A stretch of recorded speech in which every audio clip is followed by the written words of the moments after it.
Hey everyone.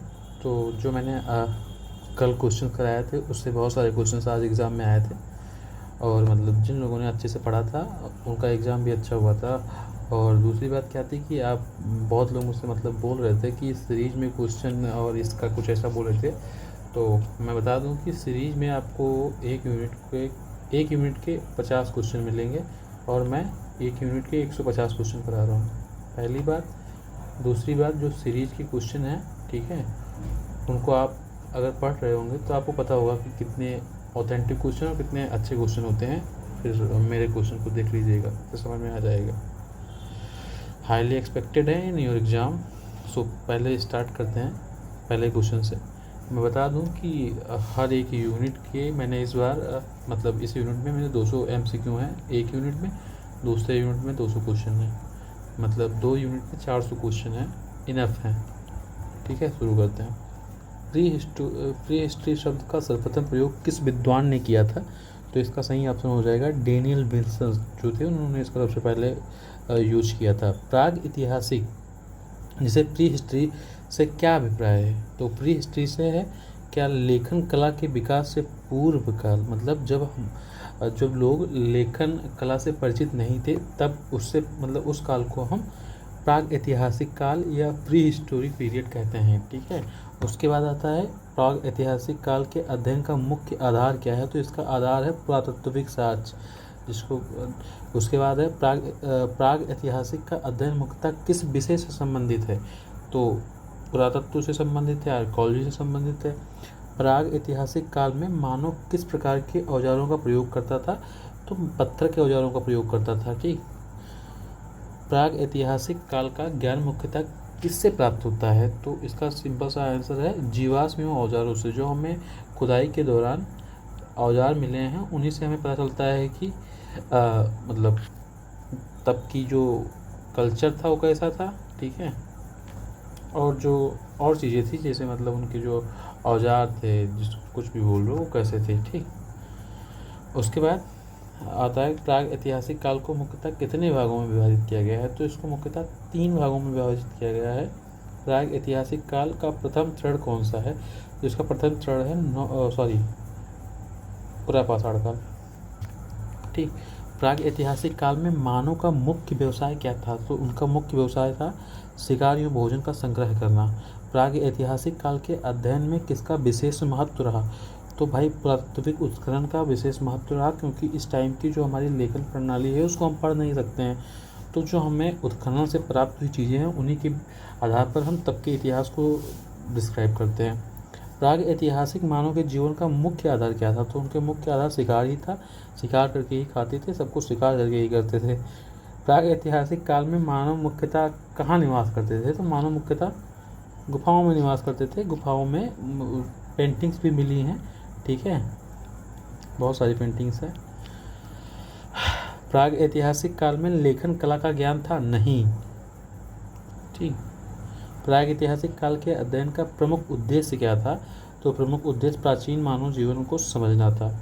प्राग ऐतिहासिक अध्ययन का सबसे महत्वपूर्ण स्रोत कौन सा है? तो इसका सबसे महत्वपूर्ण स्रोत जो है वो पुरातत्व है, मतलब आर्कोलॉजी है, जहाँ जो मतलब जो हमें चीज़ें खुदाई के दौरान मिलती हैं, उत्खनन के दौरान मिलती हैं, वही हमारी मेन बेस है इस हिस्ट्री को पढ़ने और समझने का। प्राग ऐतिहासिक मानव द्वारा बनाए गए चित्र कहाँ पाए गए हैं? अभी मैंने बताया था, तो ये गुफाओं में पाए गए हैं, क्योंकि गुफाओं में ही रहते थे। प्राग ऐतिहासिक मानव का जीवन कैसा था? तो भाई प्राग ऐतिहासिक मानव का जीवन घुमंतु था। प्राग ऐतिहासिक काल का अंतिम चरण कौन सा था? तो उनका अंतिम चरण नवपाषाण काल था। प्राग ऐतिहासिक मानव के औजार मुख्यतः किससे बने होते थे? तो ये मुख्यतः पत्थर से बने होते थे। प्राग ऐतिहासिक काल के अध्ययन से किसका ज्ञान होता है? तो इससे देखा गया है कि मानव के विकास का भी ज्ञान होता है, सामाजिक जीवन और सांस्कृतिक जीवन के बारे में भी पता चलता है। प्राग इतिहास, तो उपरोक्त डी का सही आंसर हो जाएगा। प्राग ऐतिहासिक काल में मानव ने सबसे महत्वपूर्ण खोज कौन सी की? तो भाई सबसे महत्वपूर्ण खोज जो थी रही है उनकी, जो आग की रही है। आग, जब उन्होंने आग की खोज की तब उन्होंने बहुत कुछ जलाना सीखा। ठीक है, प्राग ऐतिहासिक काल का अध्ययन किन साक्ष्यों के आधार पर किया जाता है या किन साक्ष्यों पर आधारित है? तो इसका आंसर हो जाएगा औजार पे आधारित है, जीवाश्म जो मिले हैं उन पर आधारित है, गुफा के चित्रों पर आधारित है। तो उपरोक्त सभी इसका आंसर हो जाएगा। ठीक, प्रागैतिहासिक मानव का मुख्य भोजन क्या था? तो इनका जो मुख्य भोजन था वो फल और मांस था। ठीक, प्रागैतिहासिक मानव ने सबसे पहले किस पशु को पालतू बनाया? तो सबसे पहले जो सबसे वफादार होगा उसको बनाएंगे, तो कुत्ता को सबसे पहले बनाया, याद रखना ऐसे। प्रागैतिहासिक काल में अस्थायी जीवन का प्रारंभ कब हुआ? तो भाई ये नवपाषाण काल में हुआ। ठीक, प्रागैतिहासिक मानव ने कृषि का विकास किस काल में किया? तो भाई कृषि का विकास नवपाषाण काल में किया।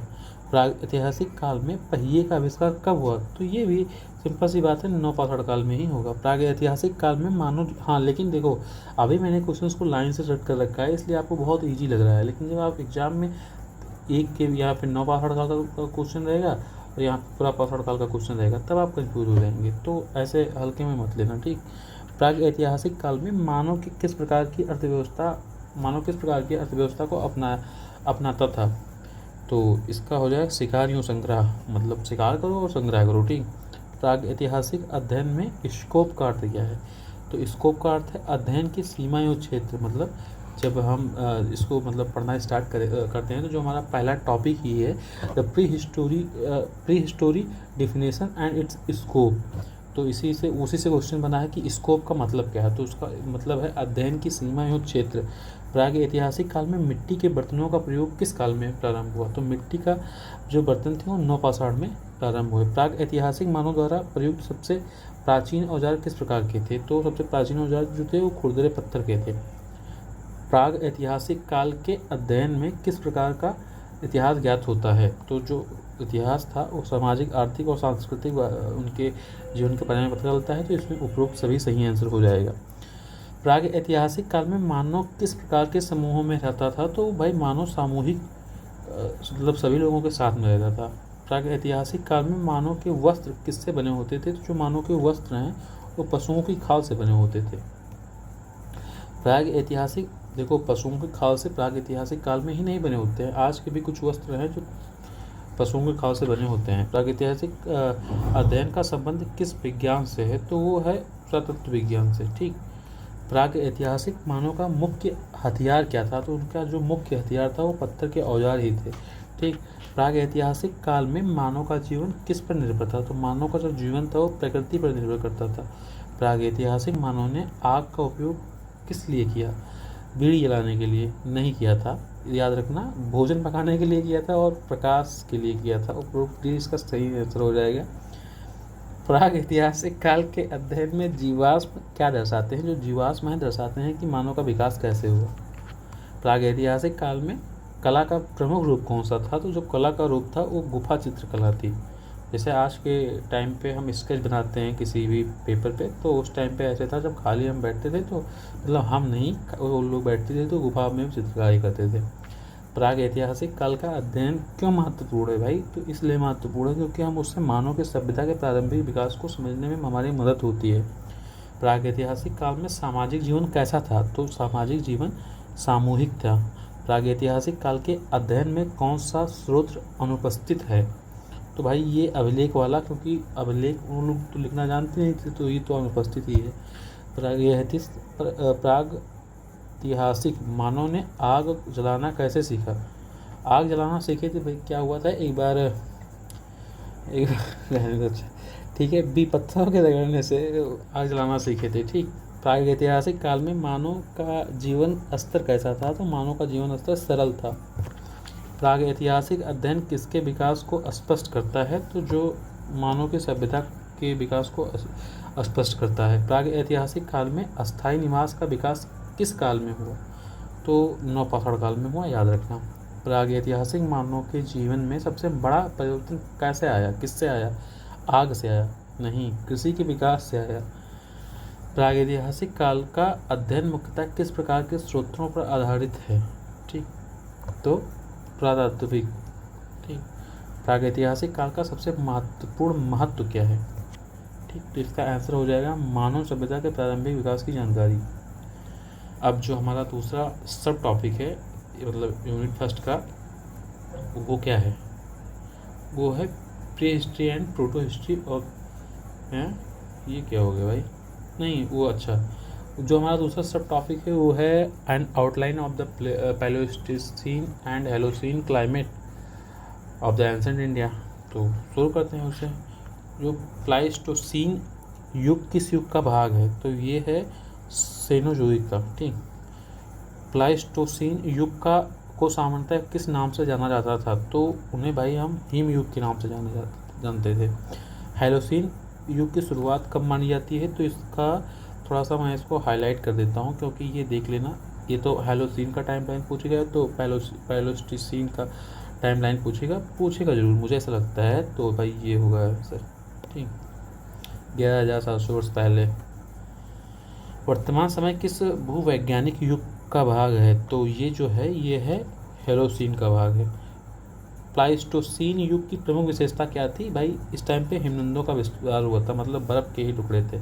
हेलोसीन युग की प्रमुख विशेषता क्या है? गर्म एवं स्थिर जलवायु जो अभी है। प्लाइस्टोसीन युग में जलवायु कैसी थी? तो इस टाइम पे जो जलवायु थी अत्यधिक शीत थी, मतलब शांत थी, नहीं मतलब ठंड थी। प्लाइस्टोसीन जलवायु का मानव जीवन पर क्या प्रभाव पड़ा? प्रभाव बहुत खतरनाक पड़ा, शिकार आधारित जीवन हो गया। ठीक, हेलोसीन काल में किसका विकास हुआ? हेलोसीन काल में कृषि का विकास हुआ। प्लाइस्टोसीन युग का संबंध किससे है? तो हिमनद चक्र से है। जो प्लाइस्टोसीन का युग का संबंध है वो हिमनद चक्र से है। हेलोसीन जलवायु ने किसे प्रोत्साहित किया? तो अस्थायी जीवन को प्रोत्साहित किया। ठीक, प्लाइस्टोसीन युग में मानव का मुख्य व्यवसाय क्या था? तो जो मानव का मुख्य व्यवसाय था शिकार एवं भोजन का संग्रह करना था। हेलोसीन काल में मानव ने क्या विकसित किया? तो कृषि एवं पशुपालन को विकसित किया हेलोसीन। ठीक, प्लाइस्टोसीन युग में कौन सा जीव अधिक पाए गए? तो विशाल स्तनधारी लोग बहुत पाए गए। हेलोसीन युग की जलवायु कैसी मानी जाती है? तो भाई स्थिर मानी जाती थी। प्लाइस्टोसीन युग का अध्ययन किस विषय से संबंधित है? तो यह है संगीत विज्ञान से नहीं, जलवायु विज्ञान से। ठीक, प्लाइस्टोसीन हेलोसीन युग में कौन सा प्रमुख परिवर्तन हुआ? तो जो प्रमुख परिवर्तन है वो तापमान में वृद्धि। ठीक है, प्लाइस्टोसीन युग में समुद्र स्तर कैसा था? तो भाई समुद्र स्तर जो था बहुत निम्न था, बर्फ ही था सब जगह। हेलोसीन युग में समुद्र स्तर में क्या परिवर्तन हुआ?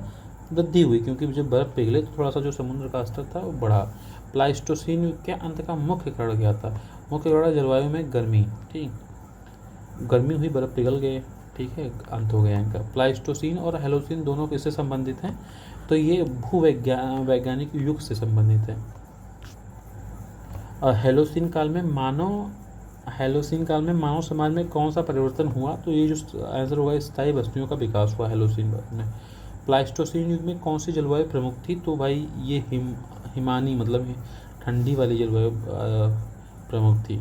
हेलोसीन युग में किस प्रकार की अर्थव्यवस्था विकसित हुई? तो इसका ऑप्शन हो जाएगा कृषि आधारित। हेलोसीन में कृषि आधारित, और जो प्लाइस्टोसीन है उसमें शिकार आधारित थे। लोग मतलब शिकार करके, मतलब जो भी रहते थे स्तनधारी वो शिकार करके रख लेते थे। चूँकि बर्फ़ बहुत ज़्यादा रही तो उनका शिकार जो है लंबे समय तक चलता था। प्लाइस्टोसीन युग में मानव मुख्यतः कहाँ रहता था? तो भाई गुफाओं में रहता था। होलोसीन युग का संबंध किस काल से अधिक है? तो नवपाषाण काल से। प्लाइस्टोसीन युग की सबसे महत्वपूर्ण विशेषता क्या थी? तो हिम युग का निर्माण।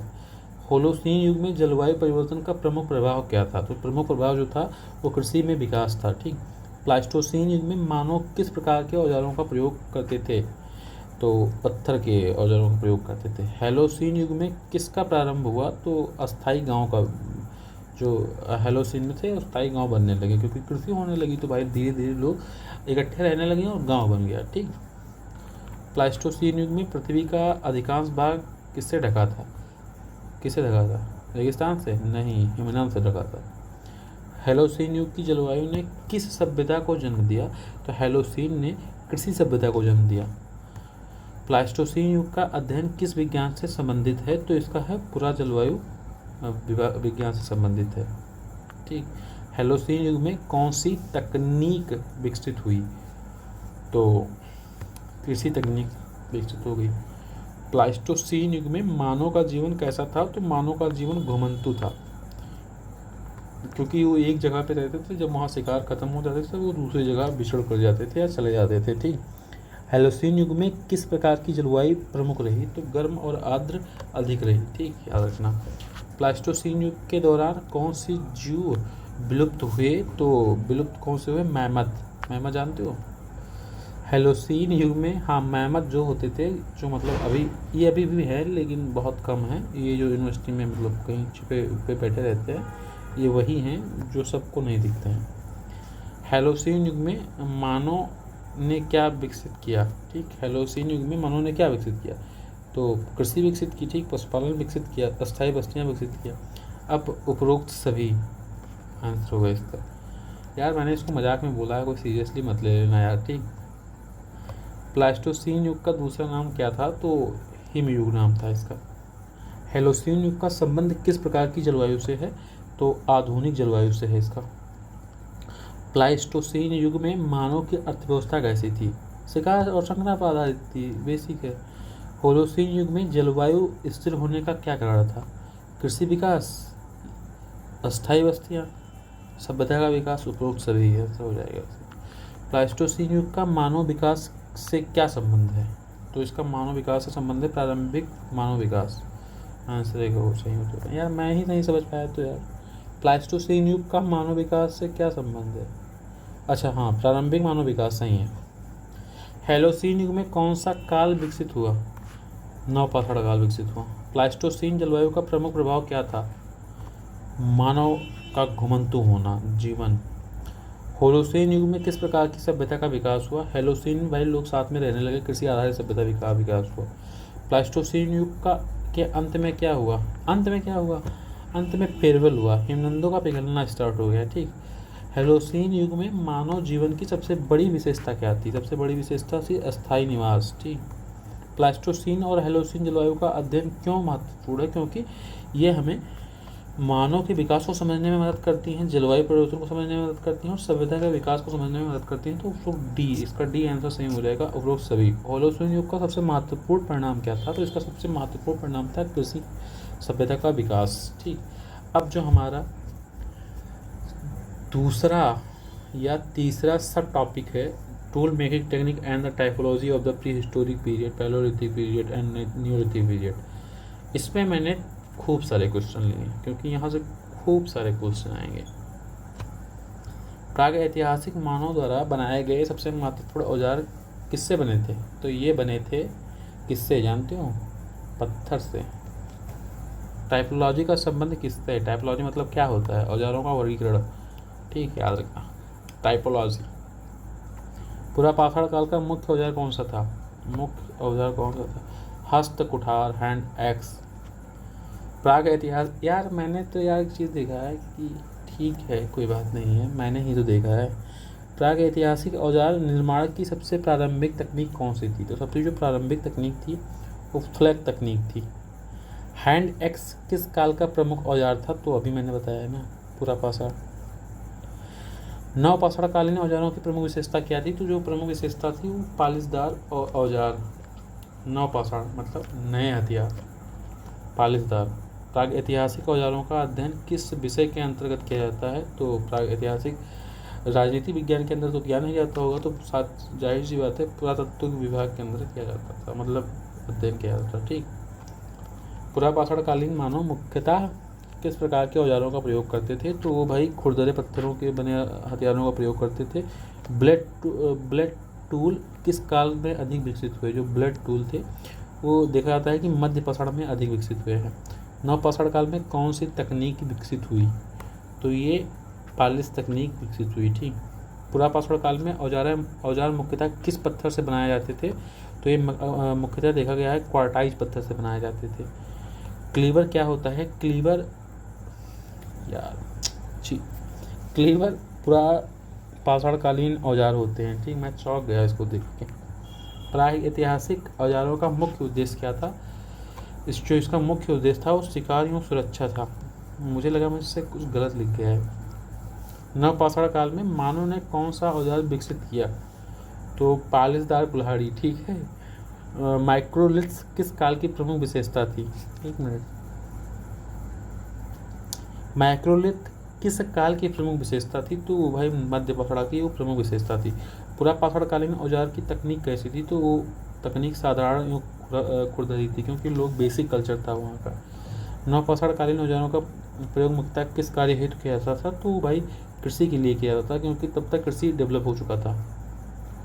फ्लैग टूल किस तकनीक से बनाए जाते थे? तो फ्लैग टूल पत्थर को तोड़ के बनाए जाते थे। ठीक, पुरापाषाण काल का सबसे प्रमुख औजार कौन सा था? तो उस टाइम का सबसे प्रमुख औजार था वो था कि कैंची, हस्त कुठार, सॉरी गलत मजाक कर रहा है भाई। नवपाषाण काल में औजारों में कौन सा सुधार हुआ? जो नवपाषाण के औजार थे उनमें कौन सा प्रमुख सुधार हुआ? तो भाई जो पालिशदार यूँ धारदार बने। ठीक, ब्यूरिन किस प्रकार का औजार है? ये आएगा, तो इसका ऑप्शन है नुकीला औजार। ठीक, ब्यूरिन याद रखना। प्राग ऐतिहासिक औजार निर्माण का मुख्य आधार क्या था? तो मुख्य आधार था पत्थर, मतलब पत्थर से बनाए जाते थे। नवपाषाणकालीन मानव का मुख्य व्यवसाय क्या था? उनका मुख्य व्यवसाय था कृषि एवं पशुपालन। स्क्रैपर ये भी हो सकता है, हो सकता है। औजार का उपयोग किस लिए होता था? तो इसका उपयोग खाल साफ करने के लिए होता था। जो मैं हो सकता है या आएगा, ऐसा जो मैं बोल देता हूँ वो आएगा ही आएगा। बाकी तो बहुत सारे क्वेश्चन आंसर आएंगे, वो अलग टॉपिक है। ठीक है, मध्य पाषाण काल में के औजार की प्रमुख विशेषता क्या थी? तो जो उनके मध्य पाषाण के औजार थे भाई, ये थोड़ा सा सूक्ष्म औजार थे। ठीक, ऐसे याद कर लो यार कि जो पुरापाषाण के थे वो खुरदरे थे, बेसिक थे, और उसके बाद जो मध्य में आए वो थोड़ा छोटे थे, थोड़ा सा अच्छे थे, लेकिन जो नवपाषाण में आए भाई उनसे तो कृषि भी होने लगी थी। नवपाषाण काल में किस तकनीक का प्रयोग बढ़ा? पालिश तकनीक का। प्राग ऐतिहासिक औजारों का वर्गीकरण किस आधार पर किया जाता था? तो भाई आकार, तकनीक, उपयोग के आधार पर, तो मतलब उपरोक्त सभी।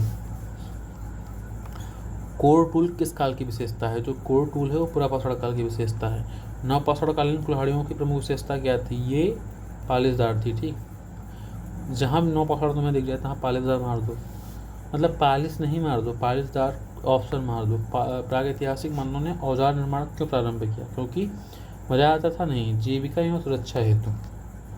पुरापाषाणकालीन औजार मुख्यतः किस कार्य में प्रयुक्त होते थे? तो ये मुख्यतः देखा गया है कि शिकार करने के लिए प्रयोग करते थे। नियोलिथिक रिवोल्यूशन का संबंध किससे है? तो कृषि एवं स्थायी जीवन से है। मध्य पाषाणकालीन औजारों को क्या कहा जाता है? तो इसको कहा जाता है माइक्रोलिथ्स।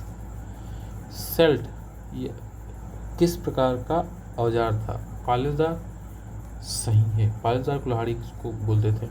नवपाषाण काल में मानव जीवन का सबसे बड़ा परिवर्तन क्या था? तो कृषि का विकास सबसे बड़ा परिवर्तन था। ठीक, प्राग ऐतिहासिक औजार निर्माण में परक्यूशन टेक्निक का अर्थ क्या है? ठीक, तो पत्थर पर प्रहार करके औजार बनाने को बोलते थे। ठीक, पुरापाषाण काल के औजार सामान्यतः कैसे होते थे? तो सामान्यतः खुरदरे एवं भारी होते थे। नवपाषाण काल में कौन सा औजार कृषि से संबंधित था?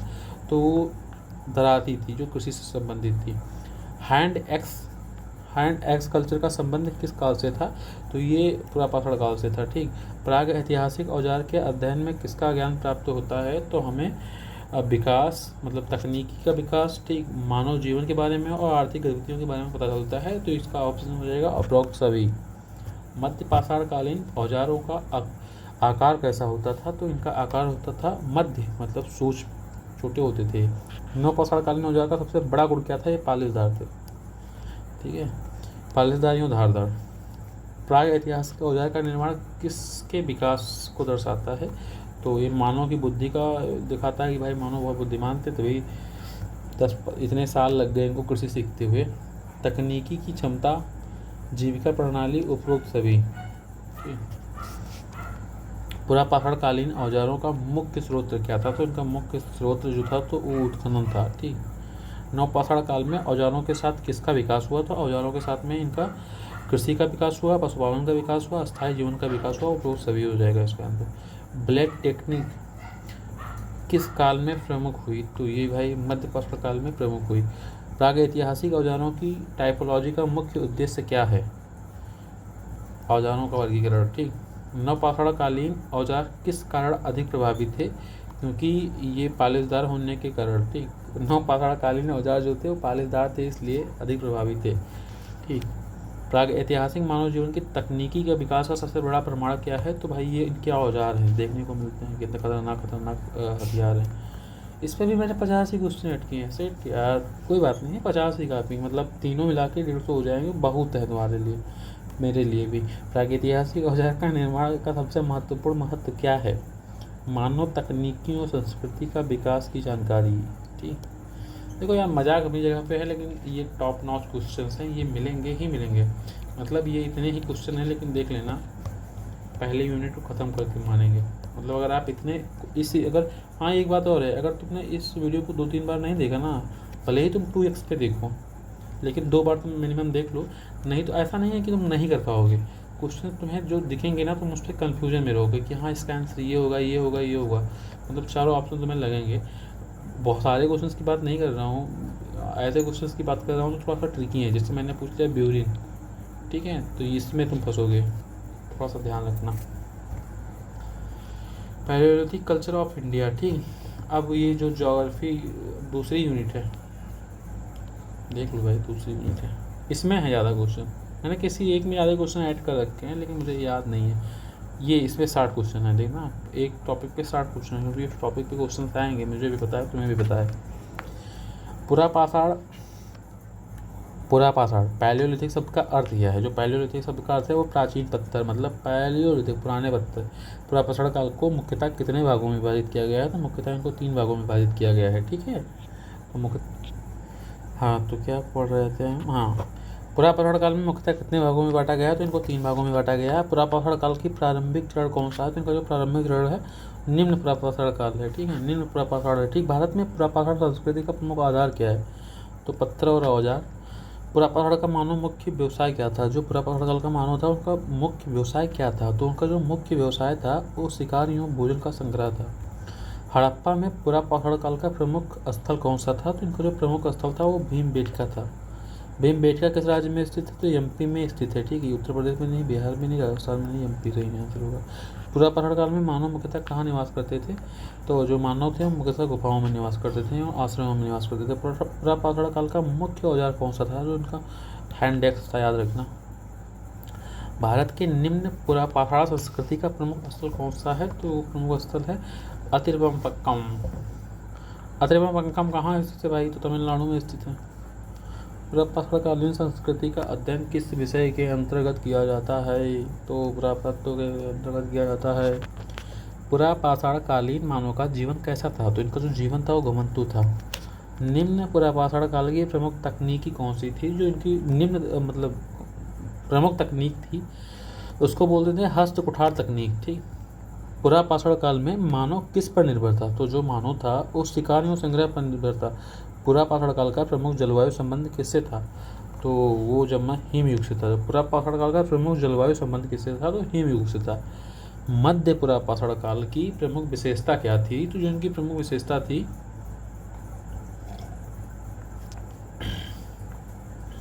पानी पी रहा था।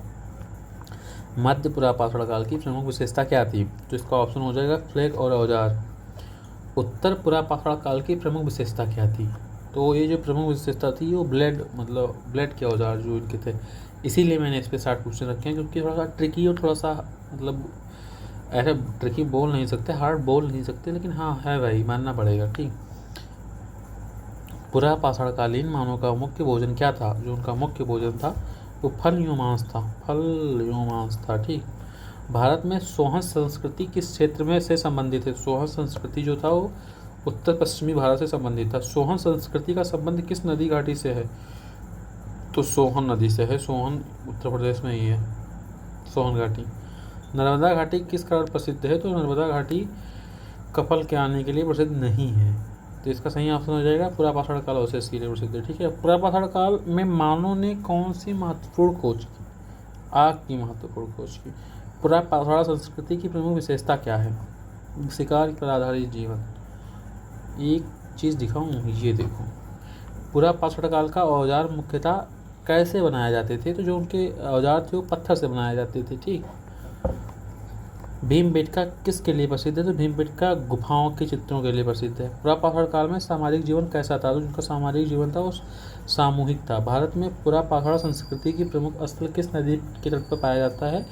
तो नर्मदा में भी पाया जाता है, ठीक है, सोहन में भी पाया, सोहन और बेली में भी, तो डी ऑप्शन हो जाएगा, ठीक। नर्मदा, सोहन, बेलन। बेलन घाटी किस राज्य में स्थित है? तो बेलन घाटी उत्तर प्रदेश में घाटी स्थित है, ठीक है। पुरापाषाण कालीन मानव किस प्रकार के आश्रयों का प्रयोग करता था? तो गुफाओं का भी प्रयोग कर लेता था, झोपड़ियों का भी, पेड़ों का भी, तो उपरोक्त सभी। पुरापाषाण संस्कृति की समय अवधि मुख्यतः किस युग से संबंधित थी? तो जो इनकी समय अवधि थी वो प्लाइस्टोसीन युग से संबंधित थी। निम्न पुरापाषाण काल की प्रमुख औजार संस्कृति कौन सी थी? तो जो इनकी हस्त कुठार संस्कृति थी वो प्रमुख थी। मध्य पुरापाषाण काल में औजार कैसे बनते थे? तो ये औजार जो थे वो ब्लेड आधारित थे। उत्तर पुरापाषाण काल में औजारों की विशेषता क्या थी? तो जो विशेषता थी वो सूक्ष्म ब्लेड थी, ठीक। उत्तर दो नहीं तो सूक्ष्म ब्लेड से तुम्हारी गर्दन काट देंगे। पुरापाषाण काल में मानव का जीवन किस पर आधारित था? तो जो मानव का जीवन था उस टाइम पे वो मोबाइल पे आधारित था। ऐसा मैं नहीं कहूँगा, उस टाइम पे जो जीवन था लोगों का वो प्रकृति पर आधारित था। पुरापाषाण संस्कृति के अध्ययन का मुख्य स्रोत क्या है? जो मुख्य स्रोत है उनका वो पुरातात्विक अवशेष है, ठीक। भारत में पुरापाषाण संस्कृति का सबसे प्रसिद्ध स्थल कौन सा है? तो भीमबेटका, ठीक। पुरापाषाण काल में कौन सी अर्थव्यवस्था प्रचलित थी? तो जो उनकी प्रचलित अर्थव्यवस्था थी वो शिकारियों संग्रह पर आधारित थी। पुरापाषाण मानव के प्रमुख हथियार कौन से थे? प्रमुख हथियार पत्थर के औजार थे, ठीक। पुरापाषाण संस्कृति का सबसे बड़ा महत्व क्या है? तो जो सबसे बड़ा महत्व है वो है मानव के प्रारंभिक विकास की जानकारी। पुरापाषाण कालीन मानव का वस्त्र किससे बनता था? तो पशुओं की खाल से बनते थे, ठीक। भारत में पुरापाषाण संस्कृति का विस्तार कहाँ था? मतलब विस्तार मुख्यतः कहाँ था? तो जो था वो नदियों और घाटियों पे था, नदियों की घाटियों पे था। पुरापाषाण काल में मानव की सबसे बड़ी उपलब्धि क्या थी? तो आग की खोज बहुत बड़ी उपलब्धि थी। जैसे बल्ब का खोज किया था किसी ने अपने ज़माने में, ऐसे तब आग की खोज कर दी थी इन लोगों ने। उत्तर पुरापाषाण काल का संबंध किससे है? तो इसका संबंध है भाई, संबंध है इससे बहुत खराब विकसित ब्लेड तकनीक से संबंध है इसका। पुरापाषाण कालीन संस्कृति में कला का प्रमुख रूप क्या था? जो कला का प्रमुख रूप था वो गुफा चित्र से था, ठीक है, गुफा चित्रकला से था। पुरापाषाण कालीन मानव के जीवन स्तर कैसा था? जो इनका जीवन स्तर था वो सरल था। पुरापाषाण संस्कृति का अध्ययन किस प्रकार के इतिहास से स्पष्ट होता है? तो सामाजिक से स्पष्ट होता है, आर्थिक और सांस्कृतिक। मतलब जो पुरापाषाण की संस्कृति थी के अध्ययन जब हम करेंगे तो वहाँ की सामाजिक, आर्थिक और सांस्कृतिक इतिहास या उनके इतिहास को स्पष्ट रूप से समझ पाएंगे। तो उपरोक्त सभी इसका आंसर हो जाएगा। फंबलिंग हो रहा है भाई थोड़ा सा। पुरापाषाण काल में अस्थायी जीवन क्यों संभव नहीं है? क्योंकि कृषि का अभाव था, इसलिए अस्थायी जीवन संभव नहीं था। पुरापाषाण काल में मानव के समूह किस प्रकार थे? तो छोटे शिकारी समूह थे। भारत की पुरापाषाण संस्कृति का संबंध किस मानव से माना जाता है? भारत की पुरापाषाण संस्कृति का संबंध किस मानव से माना जाता है? तो होमो सेपियंस से भी माना जाता है, होमो इरेक्टस से भी माना जाता है और निएंडरथल से भी माना जाता है। तो इसका डी ऑप्शन सही हो जाएगा। पुरापाषाण काल में मानव ने किस प्रकार की तकनीकी विकसित की? तो पत्थर तोड़ने की तकनीक विकसित कर ली थी। सोचो यार, उन्होंने पत्थर तोड़ने की तकनीक मतलब सीखी और हम उसको आज पढ़ रहे हैं। मतलब ठीक है, आर्किलियन कल्चर का संबंध किससे है? तो वो था हस्त कुठार संस्कृति से संबंधित था।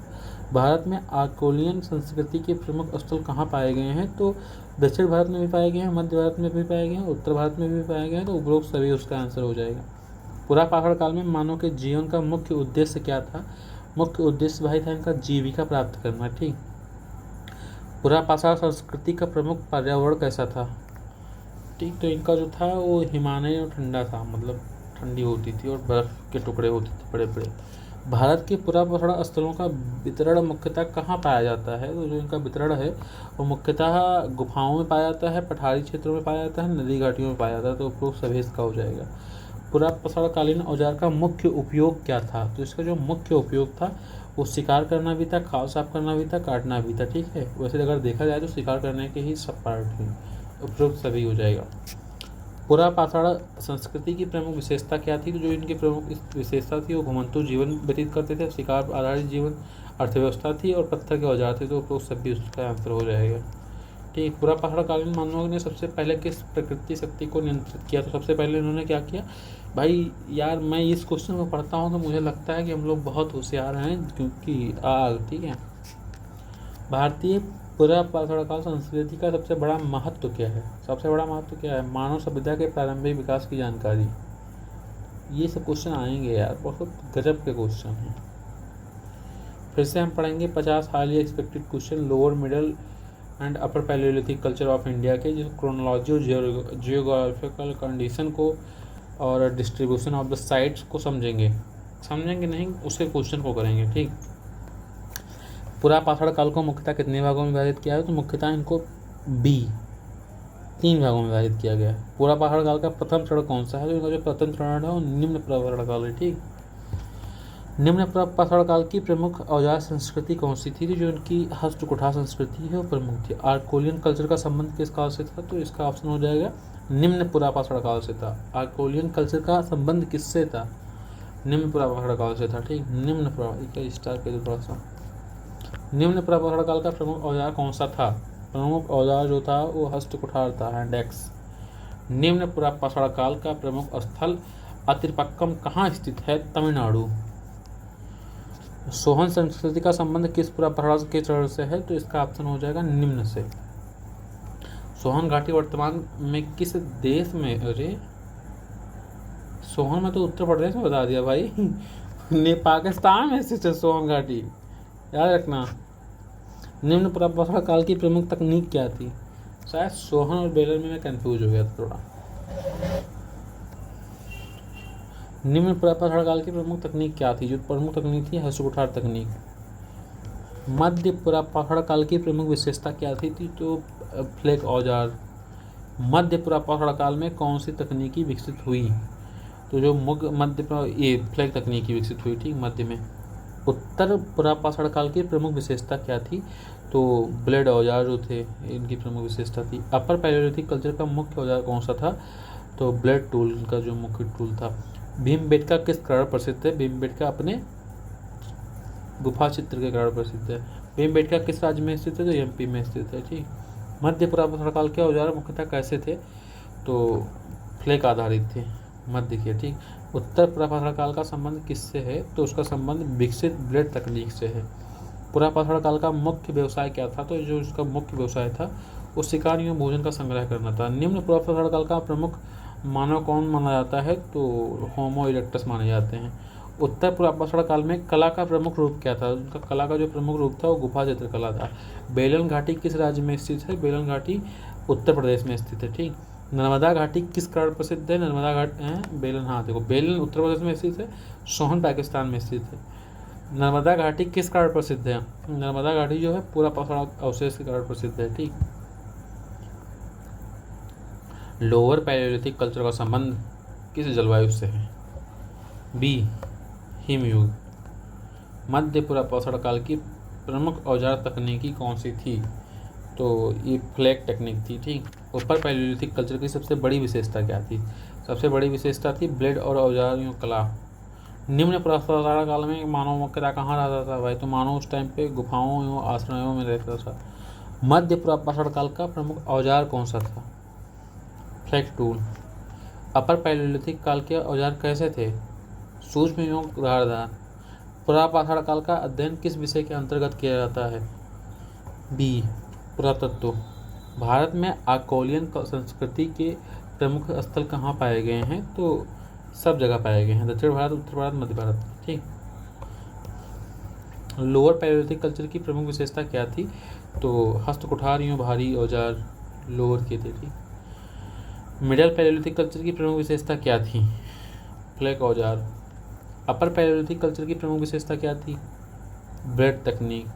पुरापाषाण काल मानव का जीवन कैसा था? पुरापाषाण मानव का जीवन कैसा था? तो घुमंतु था। पुरापाषाण काल की अर्थव्यवस्था कैसी थी? शिकार आधारित।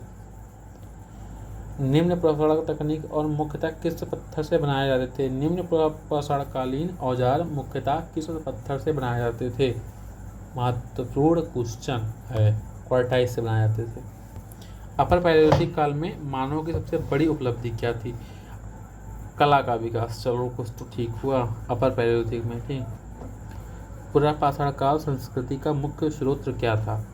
पुरातात्विक अवशेष।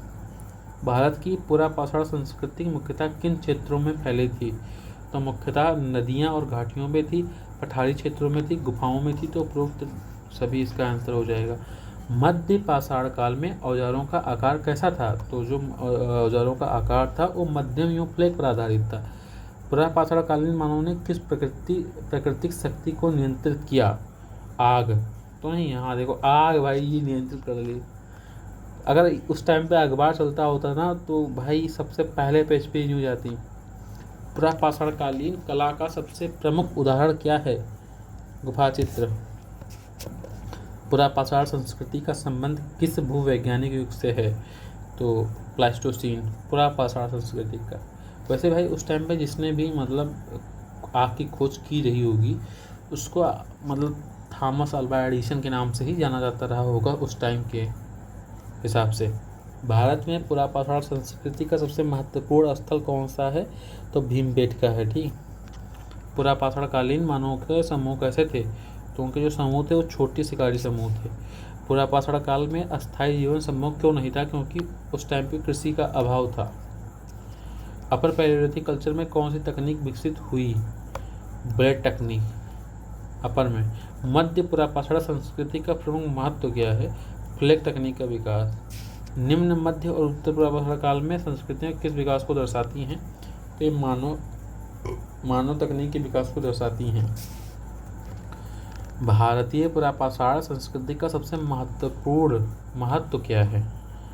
प्रारंभिक मानव जीवन एवं तकनीक विकास की जानकारी। अगर हो सकता है ऐसा लगा हो कि आपको कोई मेरी एक जगह पे भाषा ना समझ में आई हो, थोड़ा सा स्पीड स्लो डाउन करिएगा, समझ में आ जाएगी। थोड़ा सा कष्ट करना ही पड़ेगा आपको कहीं ना कहीं। अब जो हमारा तीसरा सब टॉपिक है एंड इसको हम बोल सकते हैं the last topic of the class, ठीक। मेसोलिथिक। ए भाई ये लास्ट टॉपिक नहीं है, ये सेकंड है। तो मध्य पाषाण काल का अर्थ क्या है? तो उसका है मध्यपत्र काल, ठीक। क्या यार हिंदी लिख दिए भाई? हिंदी नहीं, हिंदी का सब हिंदी लिख दिए। मध्य पाषाण काल पुरापाषाण काल और किस काल के बीच का संक्रमण काल है? मतलब मध्य पाषाण काल पुरापाषाण काल के बीच वाला कौन सा काल है? ताम्रपाषाण काल नहीं। देखो जो मध्य पाषाण काल है ये पुरापाषाण और नवपाषाण के बीच का है काल, ठीक। मध्य पाषाण काल की प्रमुख विशेषता क्या थी? माइक्रोलिथ्स क्या थे? सूक्ष्म पत्थर के औजार। मध्य पाषाण काल का प्रमुख व्यवसाय क्या था? जो इनका प्रमुख व्यवसाय था क्या यार? जो इनका प्रमुख व्यवसाय था वो शिकार और संग्रह था, ठीक। मध्य पाषाण काल में मानव जीवन की प्रमुख विशेषता क्या थी? जो प्रमुख विशेषता थी वो अर्थ अस्थायी जीवन था, ठीक है। उसके बाद क्या क्वेश्चन है? मध्य पाषाण संस्कृति के प्रमुख स्थल बागोर कहाँ स्थित है? बागोर याद रखना राजस्थान में है। बागोर राजस्थान में है। बागोर स्थल किस नदी के किनारे स्थित है? तो भाई कोठारी नदी के। मध्य पाषाण काल में कौन सी तकनीकी प्रमुख थी? तो भाई ब्लेड एवं माइक्रोलिथ तकनीक प्रमुख थी। मध्य पाषाण काल में प्रमुख औजार कौन से थे? तो जाहिर सी बात है माइक्रोलिथ होंगी। भारत की प्रसिद्ध मध्य पाषाण स्थल लंगनाज कहाँ स्थित है? तो लंगनाज जो है वो गुजरात में है, ठीक। बागोर है राजस्थान में, लंगनाज है गुजरात में। मध्य पाषाण काल में मानव का मुख्य भोजन क्या था? तो उनका मुख्य भोजन जो था वो था पनीर की सब्जी और बाजरे की रोटी नहीं, फल मांस एवं मछली जो इनका मुख्य भोजन था। मध्य पाषाण काल का अध्ययन किस विषय के अंतर्गत किया जाता है? तो पुरातत्व के आधार पर किया जाता है। मध्य पाषाण काल में किस पशु को पालतू बनाया गया? सोचो किस पर? जो ज़्यादा पालतू होता है, जो ज़्यादा वफादार होता है उसको लोग पालतू बना लेते हैं, याद रखना। मध्य पाषाण काल की अर्थव्यवस्था कैसी थी? अर्थ यार कुछ बहुत खतरनाक याद आ गया इस बात को लेके। मध्य पाषाण काल की अर्थव्यवस्था कैसी थी? शिकारियों संग्रह आधारित थी। ठीक, मध्य पाषाण संस्कृति का प्रमुख स्थल सराय नाहर राय कहाँ स्थित है? तो याद रखना है, ये स्थित है उत्तर प्रदेश में। मध्य पाषाण काल का संबंध किस भूवैज्ञानिक युग से है? तो प्लाइस्टोसीन के अंतिम और हेलोसीन के प्रारंभ से है। ठीक, मध्य पाषाण काल की सबसे बड़ी विशेषता क्या है? तो इसकी जो सबसे बड़ी विशेषता है सूक्ष्म औजारों का प्रयोग। मध्य पाषाण काल में मानव किस प्रकार के आवासों में रहता था? तो मानव गुफाओं झोपड़ियों में रहता था। मध्य पाषाण कालीन मानव ने किसका उपयोग बढ़ाया? तो धनुष बाण का उपयोग बढ़ाया। लंगनाज स्थल कहाँ स्थित है? गुजरात में। लंगनाज स्थल किसके लिए प्रसिद्ध है? मानव कंकाल के लिए। वहाँ बहुत अच्छे अच्छे कंकाल मिलते हैं, लेना हो तो चले जाना इसके बाद। मध्य पाषाण काल में कला का प्रमुख रूप क्या है? गुफा चित्र। मध्य पाषाण संस्कृति के प्रमुख स्थल किस राज्य में अधिक पाए गए हैं? तो मध्य प्रदेश में भी पाए गए हैं। लेकिन यार ये क्वेश्चन क्या यार, मध्य पाषाण संस्कृति के प्रमुख स्थल किस राज्य में अधिक पाए गए हैं? मध्य प्रदेश, राजस्थान, उपरोक्त सभी, उत्तर प्रदेश, सब जगह अधिक पाए गए हैं। सबसे अधिक कहाँ पाए गए हैं? मध्य पाषाण काल की प्रमुख तकनीक क्या थी? माइक्रोलिथ तकनीक थी। ठीक, मध्य पाषाण काल में मानव का जीवन कैसा था? तो इनका जो अर्धघुमंतु थे, मतलब कभी शिकार कर लेते, जब फसल तैयार होगी तो फसल खाए, अगर फसल नहीं तैयार है तो उठाए झोला चल दिए। ठीक, मध्य पाषाण काल के औजार मुख्यतः किससे बनाए जाते थे? तो ये मुख्यतः क्वार्ट या चार्ट से बनाए जाते थे। मध्य पाषाण काल का प्रमुख सामाजिक संगठन कैसा था? जिनका प्रमुख सामाजिक संगठन था वो छोटे समूह में था। मध्य पाषाण संस्कृति का सबसे बड़ा महत्व क्या है? पुरा पाषाण या नवपाषाण संक्रमण।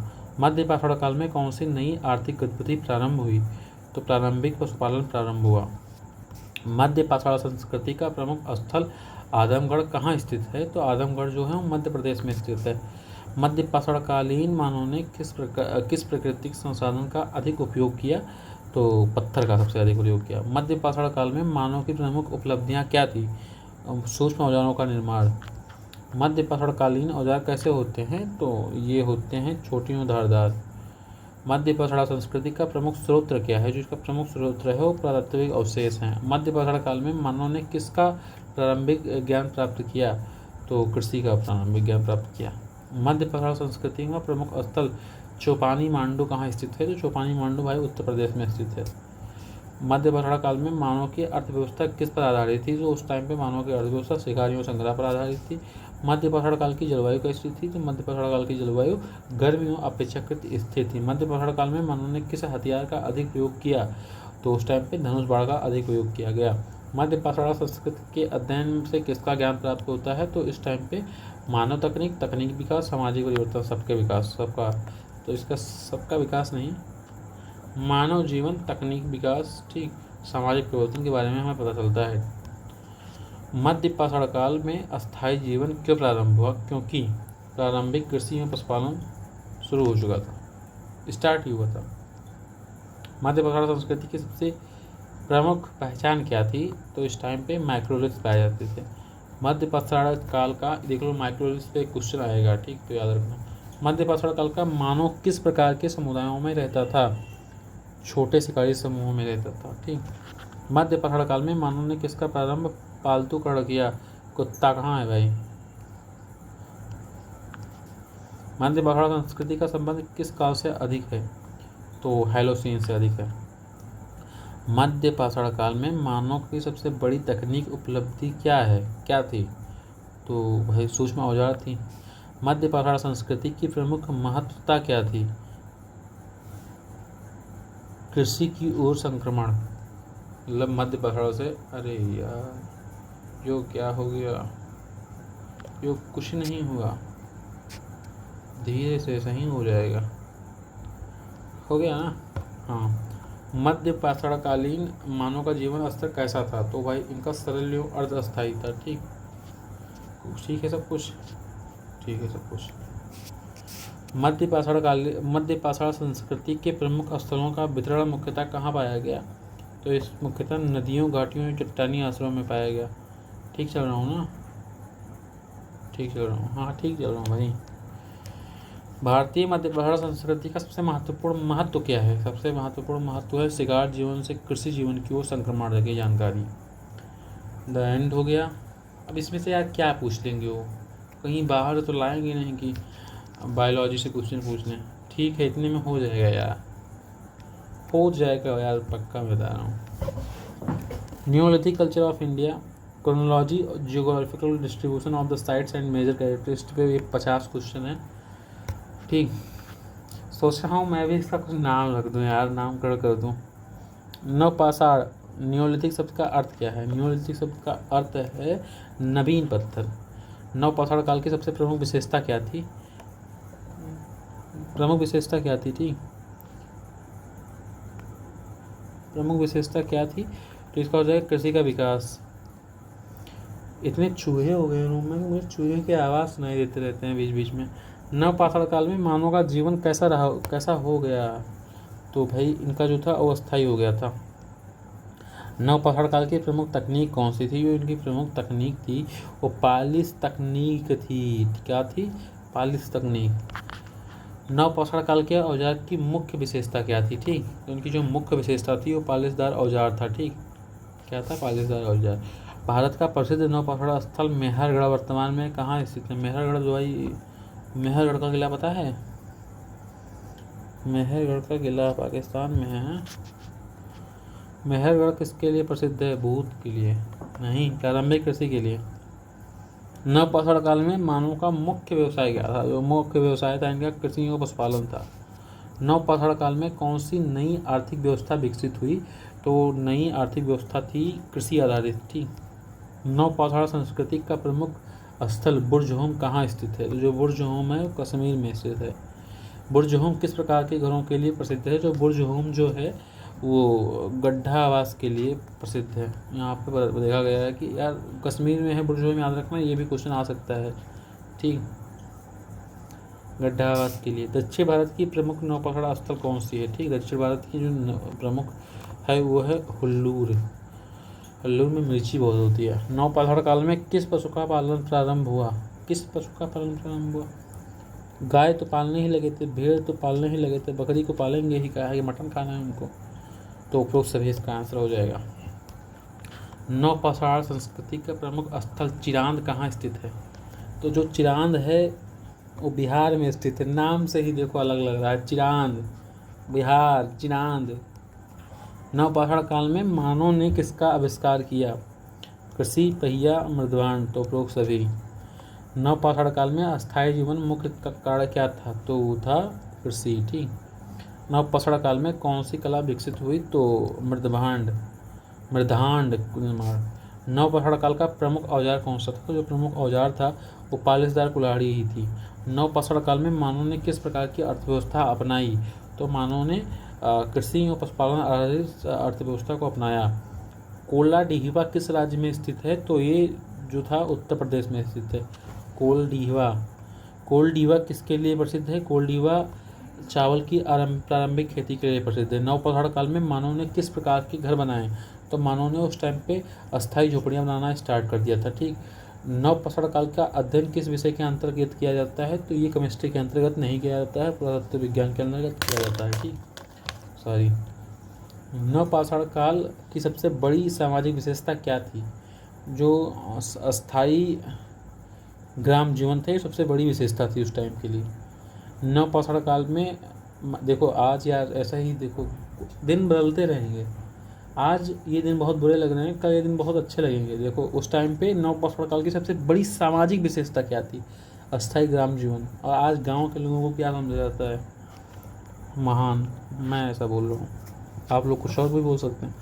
नवपाषाण काल में मानव ने किस धातु का प्रयोग प्रारंभ नहीं किया था? तांबा का प्रयोग नहीं किया था, लोहे का प्रयोग नहीं किया था, कांसा का प्रयोग नहीं किया था। वो धातु के बारे में जानते ही नहीं थे भाई। नवपाषाण काल संस्कृति का प्रमुख स्थल दाओजली हांडिंग कहाँ स्थित है? सिंगापुर में तो होगा नहीं, लेकिन नाम से ऐसा ही लग रहा है। असम में स्थित है दाओजली हांडिंग। नवपाषाण काल की प्रमुख तकनीक की उपलब्धि क्या थी? पालिशदार औजार। यही बताते हुए नहीं थक रहे हैं। नवपाषाण काल में मानव का भोजन मुख्यतः किस पर आधारित था? तो कृषि और पशुपालन। नवपाषाण संस्कृति का प्रमुख महत्व क्या था? जो प्रमुख महत्व था वो कृषि क्रांति थी। नवपाषाणकालीन मृदभांड किस तकनीक से बनाए जाते थे? तो वो हाथ से बनाए जाते थे। नवपाषाण काल में कौन सी फसल का उत्पादन प्रारंभ हुआ? तो नवपाषाण काल में चावल, गेहूँ, जौ, तीनों चीज़ का उत्पाद शुरू हो गया था। नवपाषाण काल का संबंध किस भूवैज्ञानिक युग से अधिक है? हेलोसीन से अधिक है, क्योंकि खेती होने लगी थी, मौसम शांत था, इसका मतलब है। और प्लास्टोस्टीन में सब बर्फ़ ही बर्फ था। म्यूस्टीन के बारे में मैंने सुना, मतलब अभी नहीं है, अभी सुना है, बाकी जानता हूँ। प्लायोसीन के बारे में भी जानता हूँ, नहीं बताऊँगा। लेकिन दक्षिण भारतीय नवपाषाण संस्कृति की प्रमुख विशेषता क्या है? तो राख के टीले, ठीक है, आइस माउंटेन। नवपाषाण काल में पहिए का उपयोग किस लिए हुआ? पहिए का उपयोग उसको पकड़ के डांस करने के लिए हुआ। यार परिवहन के लिए होगा, मृदभांड निर्माण के लिए होगा, कृषि के लिए होगा, बस। नवपाषाण संस्कृति के प्रमुख स्थल का वितरण कहाँ पाया जाता है? तो वो कश्मीर में भी पाया जाता है, दक्षिण भारत में भी पाया जाता है, गंगा घाटी के पास पाया जाता है। उपरोक्त सभी इसका आंसर हो जाएगा।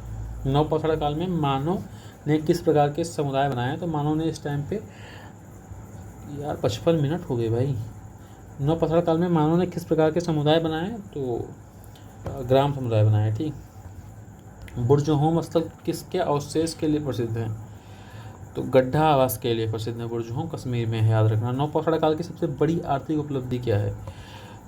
सबसे बड़ी है कृषि, ठीक। या कृषि का शुरू हो गई थी। नवपाषाण काल में मानव ने किसका पालतूकरण किया? कुत्ते का, पशु का और पौधे का, दोनों का भाई पालतूकरण कर लिया, ठीक। नवपाषाण कालीन औजार कैसे होती थी?